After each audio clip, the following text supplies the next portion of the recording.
Bismillahirrahmanirrahim. Today we discuss about phyletic lineage and biological method. Phyletic lineage.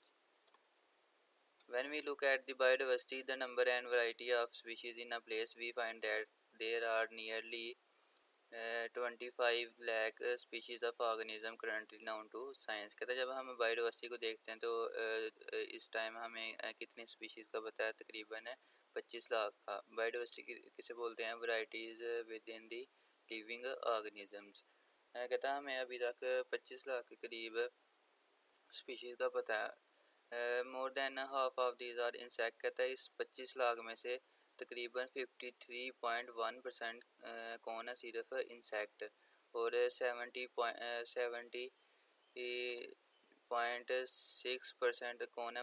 Vascular plant. ये याद रखना है कि इंसेक्ट कितने हैं? 53.1% और वास्कुलर प्लांट कितने हैं? 17.6%। Animals other than insects are 19.9 species and 9.4 are fungi, algae, protozoa and various prokaryote। कहता है इंसेक्ट भी किस में आता है? किंगडम है एनिमेलिया में। कहता है इंसेक्ट्स के अलावा जो दूसरे एनिमल्स बचते हैं उनकी परसेंटेज कितनी है? 19.9%। ठीक है, ये स्पीशी की तादाद है। उसके बाद कहते हैं 9.4% कौन कौन है? Fungi, algae, protozoa and various prokaryote. कहते हैं इन सब की तादाद को मिला के कितनी स्पीशीज़ है? 9.4। टोटल हम कितने जानते हैं? 2.5 मिलियन या 25 लाख। ठीक है, उसके बाद कहते हैं इस 25 लाख में से 53.1% कौन है? सिर्फ इंसेक्ट। और 17.6% कौन है? Vascular plant. कहता है उसके अलावा 19.9% कौन है? एनिमल, इंसेक्ट्स के अलावा। इंसेक्ट्स भी किंगडम एनिमेलिया में आते हैं, लेकिन इंसेक्ट्स के अलावा जो एनिमल्स हैं उनकी तादाद कितनी है? 19.9%। उसके अलावा कहता है फंजाई, एल्गी, प्रोटोजोआ और प्रोकैरियोट सबको मिलाकर कितनी तादाद है? 9.4%। कहता है the list is far from beginning complete. Various careful estimate for the total number of species between 5 to 30 million. कहता है अभी तक हमें बहुत सी स्पीशीज़ अभी हमें डिस्कवर नहीं हुई।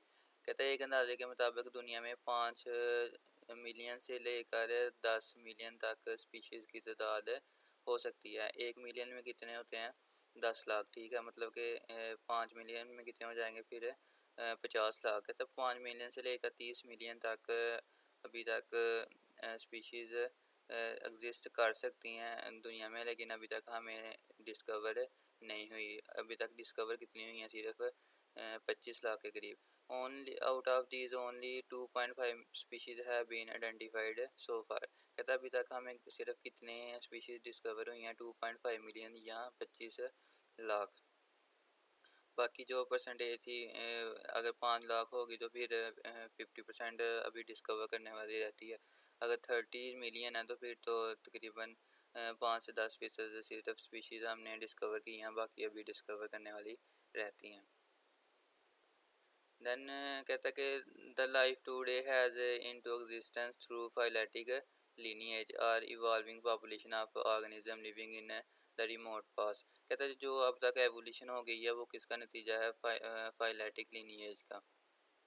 Evolution change often produce new species and increase biodiversity. कहते हैं जब एवोल्यूशन होती है तो क्या बनाती हैं? New species. और बायोडाइवर्सिटी में क्या करती है? इजाफा करती हैं। बायोडाइवर्सिटी का मतलब है इन वैरायटी ऑफ लिविंग ऑर्गेनिज्म। ठीक है, तो बायोडाइवर्सिटी में क्या होता है? इजाफा होता है। एवोल्यूशन क्या होती है? कहता है कि एवोल्यूशन का प्रोसेस बहुत सालों में कंप्लीट होता है। 100 साल, 200 साल और मिलियन साल लग जाते हैं एवोल्यूशन होते हैं। फॉर एग्जांपल एक हम बर्ड्स देख लेते हैं कि उनके बच्चे थे, लेकिन बाद में कुछ इन्वायरमेंटल फैक्टर की वजह से एक पेयर इधर मैदानी इलाके में रह गया और दूसरा पेयर इन्वायरमेंटल फैक्टर्स की वजह से पहाड़ी इलाकों में चला गया। ठीक है, जब सालों बाद, 200 साल बाद, 400 साल बाद या हज़ारों साल बाद जो उनके बच्चे पैदा होंगे वो आपस में, जो मैदानी इलाकों में बच्चे हैं और जो उधर चले गए हैं पहाड़ी इलाकों में, उन दोनों के बच्चों में क्या होगा? डिफरेंस होगा, वो एक नई स्पीशीज़ बन गई होगी, इसे बोलते हैं एवोल्यूशनरी चेंज। कहता है एवोल्यूशनरी चेंज की वजह से क्या बनती है, न्यू स्पीशीज़, और क्या करती है बायोडाइवर्सिटी में क्या करती है, इंक्रीज़ करती है। ये फाइलेटिक लीनिएज की अब डेफिनेशन देख लेते हैं। कहता है फाइलेटिक लीनिएज क्या होती है, phyletic lineage is an unbroken series of species. कहता है ये स्पीशीज़ की एक सीरीज़ होती है जो ब्रेक नहीं करती, कॉन्टीन्यूस होती है, ठीक है, ब्रेक नहीं करती, कॉन्टीन्यूस होती है। क्या होती है, series of species, range in ancestor to descendant. कहता है ये कैसे रेंज होती है, अनसेस्टर टू डिसेंडेंट, मतलब कि अब अवजात पहले आएंगे और जो उसके आप स्प्रिंग है या बच्चे हैं वो बाद में आएंगे। जैसे एक दरख्त होता है ना, पहले स्टेम आती है, स्टेम के बाद उसकी ब्रांचेज आते हैं। इसी तरह कहता है जो अनसेस्टर है वो स्टेम है और जो ब्रांचेज है वो क्या है, डिसेंडेंट है। कैसे रेंज होती है सीरीज ऑफ स्पीशीज़, पहले अनसेस्टर आएंगे, फिर क्या आएंगे, डिसेंडेंट आएंगे। With each later species having evolved from one that immediately preceded it। कहता है जो नई आने वाली स्पीशीज़ है वो कहाँ से इवॉल्व होंगी, कहाँ से पैदा, इवॉल्व का मतलब है कहाँ से पैदा होंगी, from one that immediately proceed. कहता है जो उससे पहले बनी है उससे रेंज होगी। जैसे स्टेम से क्या होता है, स्टेम से क्या होता है, दो ब्रांचेस निकलती हैं, फिर दो ब्रांचेस से आगे चार ब्रांचेस हो जाती हैं, ठीक है, चार से फिर 8 हो जाती हैं। ये मतलब कि जो पहले से ब्रांच एग्जिस्ट कर रही है वहाँ से दूसरी ब्रांच क्या कर रही होती है, इवॉल्व कर रही होती है। कहता है इसी तरह फाइलेटिक लीनिएज में है कि एक स्पीशीज़ से दूसरी स्पीशीज़ क्या हो रही होती है, इवॉल्व हो रही होती है। ये फाइलेटिक लीनिएज की डेफिनेशन है। A phyletic lineage is an unbroken series of species range in ancestor to descendant sequence with each later species having evolved from one that immediately preceded it। कहता है if we had a complete record of history of life on this planet, every lineage would extend back in time to the common region of the early life. कहता है अगर हमारे पास तमाम record, history record हो जब से दुनिया शुरू हुई है कि कौन कौन से लिविंग ऑर्गेनिज्म दुनिया में पैदा हो रहा है, अगर उन सब का हमारे पास रिकॉर्ड हो तो हमें पता चलेगा कि तमाम लिविंग ऑर्गेनिज्म एक सिंगल लिविंग ऑर्गेनिज्म से ही पैदा हुआ है। उसके बाद उसमें एवोल्यूशन होती गई और डिफरेंट स्पीशीज़ क्या होती गई हैं, इवॉल्व होती गई हैं। कहता लेकिन हमारे पास रिकॉर्ड मौजूद नहीं है। कहता वी लैक दैट रिकॉर्ड। कहता हम हमारे पास वो रिकॉर्ड मौजूद नहीं है। क्यों मौजूद नहीं है, because many soft bodies of organism of the past had not left their preserve record as fossil. कहता जो सॉफ्ट बॉडीज़ होती है ना, मतलब कि इनवर्टिब्रेट्स हैं जिनमें कोई स्केलेटन वगैरह नहीं होता, वो क्या होती हैं, सॉफ्ट बॉडीज़ होती हैं। तो उनका जो वेस्ट फॉसिल था, जो रिमेन्स ऑफ एक्सटेंट था उनका, वो क्या हो चुका है, ज़ाया हो चुका है, वो हमारे पास मौजूद नहीं है। जिसकी वजह से हमें हमारे पास पूरा रिकॉर्ड मौजूद नहीं है। ये एक फाइलेटिक लिनिएज दिखाई गई है। ये देखें, ये एनिमल है, फंजाई है, प्लांट है, क्लाइमेट्स है, ठीक है, ये डिफरेंट स्पीशीज़ है। ये जब इसका ओरिजिन देखेंगे, ये ओरिजिन देखेंगे तो ये यहाँ पर आके गया है, कॉमन है सबका, इन सब का ओरिजिन यहाँ पर आके कॉमन है। इसी तरह green filamentous bacteria, gram positive proteobacteria, cyanobacteria, इन सब का भी डिफरेंट ब्रांचेज हैं, लेकिन जब इनका इंसेस्टर देखेंगे आगे तो वो क्या है, ये भी कॉमन है। इसी तरह और किया गया, इसका भी डिफरेंट ब्रांचेज हैं, डिफरेंट स्पीशीज़ हैं, लेकिन जब इनका भी ओरिजिन देखेंगे तो ये इधर आके क्या हो जाएगा, सेम हो जाएगा। मतलब कि कहने का ये है कि डिफरेंट स्पीशीज़ क्या है, इन सब का जो अनसेस्टर है वो क्या है, कॉमन है।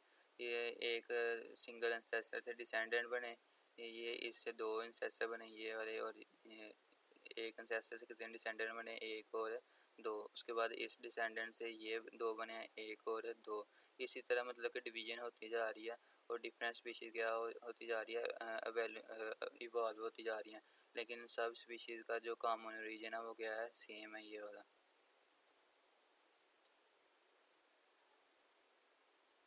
Then we discuss about biological method.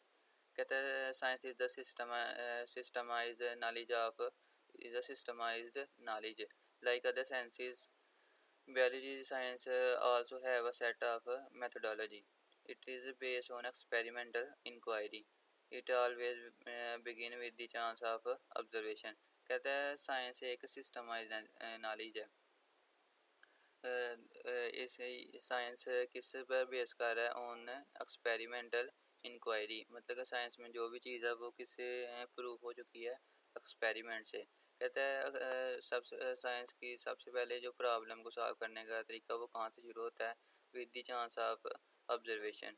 कि हम जो भी प्रॉब्लम हमें आ गई है हम उसके बारे में क्या करेंगे, ऑब्ज़र्व करेंगे। कहता है ऑब्जर्वेशन कितनी चीज़ों से बनती है, with the help of five senses. कैसे बनती है, with the help of five senses.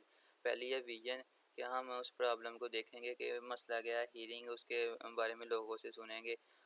Smell, अगर हो सके तो उसको स्मेल करेंगे, या टेस्ट करेंगे, या क्या करेंगे, टच करेंगे। Depending upon their functional ability, मतलब कि प्रॉब्लम की नेचर देखेंगे कि वो कैसी है। और फिर इन पांचों को यूज़ करके, इन पांचों में से जो भी यूज़ होगी उसको यूज़ करके हम क्या करेंगे, ऑब्जर्वेशन बनाएंगे। ऑब्जर्वेशन कितने कैसे बनती हैं, with the help of five senses. Five senses कौन सी है, vision, hearing, smell, taste and touch. कहता है उसके बाद ऑब्जर्वेशन कितनी टाइप्स की होती हैं, दो टाइप्स की होती हैं। क्वालिटेटिव ऑब्जर्वेशन हो सकती है और क्वांटिटेटिव ऑब्जर्वेशन हो सकती है। कहता है observation can both be qualitative and quantitative. Quantitative observation has accuracy over qualitative. कहता है क्वांटिटेटिव ऑब्जर्वेशन क्या होती है, ये ज़्यादा बेहतर होती है किसकी निस्बत, क्वालिटेटिव निस्बत क्वालिटेटिव ऑब्जर्वेशन से। क्यों ये एक्यूरेसी होती है, क्यों ये बेहतर होती है क्वालिटेटिव से। कहता है क्वांटिटेटिव ऑब्जर्वेशन आर मेजरेबल, क्योंकि क्वांटिटेटिव को हम क्या कर सकते हैं, मेजर कर सकते हैं। और and record in terms of number, और नंबर की शक्ल में इनको रिकॉर्ड कर सकते हैं, अपने पास डाटा महफूज रख सकते हैं। लेकिन क्वालिटेटिव में ऐसा नहीं होता, हम उसको मेजर नहीं कर सकते और नंबर्स की फॉर्म में नहीं लिख सकते। कहते हैं an observer organize observation into data form and give a statement as per experience and background knowledge of the event. This statement is known as a hypothesis, which is the tentative explanation of observation. कहता है कि एक observer क्या करता है कि जो data उसने अपनी ऑब्जर्वेशन के ज़रिए इकट्ठा किया है उसको अपने एक्सपीरियंस की बेस पर एक क्या देगा, स्टेटमेंट दे देगा। ठीक है, ऑब्जर्वेशन की बेस पर क्या देगा, एक स्टेटमेंट। उस स्टेटमेंट को हम किसका नाम देंगे, हाइपोथेसिस। डेफिनेशन क्या है हाइपोथेसिस की, कहता है tentative explanation of observation is called tentative observation of explanation of observation is called hypothesis. Hypothesis क्या होती है, जो ऑब्जर्वेशन की है उसकी स्टेटमेंट जो दी जाती है उसे हम क्या कहते हैं, हाइपोथेसिस।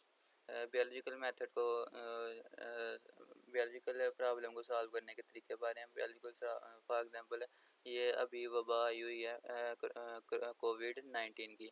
कोविड-19 किसे बोलते हैं, कोरोना वायरस डिजीज़ 2019। ठीक है, कहता है सबसे पहले इस प्रॉब्लम को सॉल्व करने के लिए साइंटिस्ट ने क्या किया, ऑब्जर्वेशन की। उन्होंने हीयरिंग की, लोगों से सुना कि ये कैसे फैल रही है। ठीक है, उसके बाद उन्होंने खुद भी देखा कि ये किन किन फैक्टर से फैल रही है। उन्होंने कहा कि ये एक दूसरे से मिलने से फैल रही है, एटीएम मशीन पर जो बायोमेट्रिक स्कैनर लगा हुआ है उससे फैल रही है, और भी डिफरेंट फैक्टर्स है। ये सब क्या थी, ऑब्जर्वेशन थी। उसके बाद उन्होंने एक स्टेटमेंट दी, वो क्या उस स्टेटमेंट को, ऑब्जर्वेशन की बुनियाद पर जो स्टेटमेंट दी उसे हम क्या कहेंगे, हाइपोथेसिस। हाइपोथेसिस क्या होती है, tentative explanation of observation, this is called hypothesis.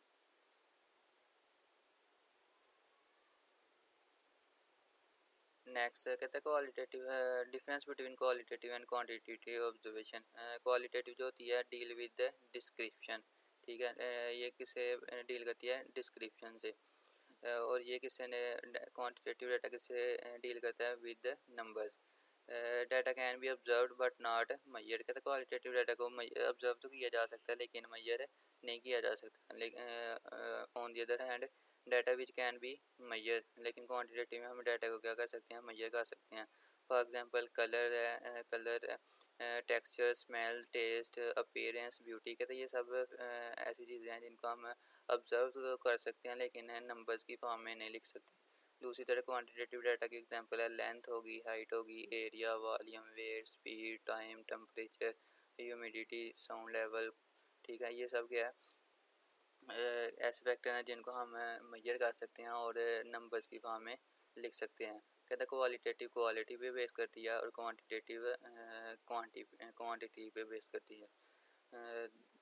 This is all about today lectures. Reference biology first year books page number 9। आज के लिए असाइनमेंट है, right a note on phyletic lineage, long question लिखना है। और दूसरा क्वेश्चन है difference between qualitative and quantitative observation. Thank you.